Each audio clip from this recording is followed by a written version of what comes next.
Kebakaran hebat melanda kawasan Pelabuhan Nusantara Raha, Kabupaten Muna, Sulawesi Tenggara.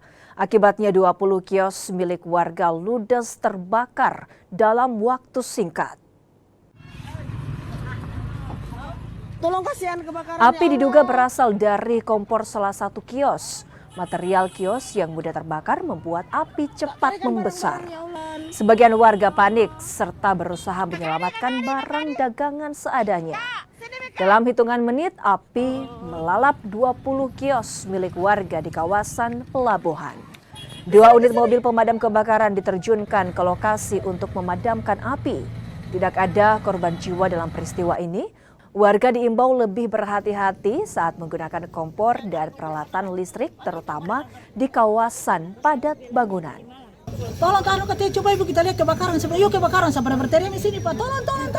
Saya bilang tolong kebakaran. Tadi kita masih lain mahasiswa. Iya.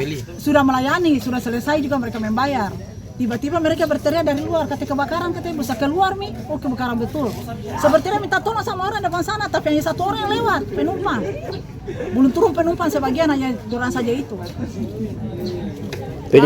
Penyebabnya apa ini, Bu? Kurang tahu juga Pak, api dari Kusyawa Oti itu. Oh, Nyala sudah tinggi Pak.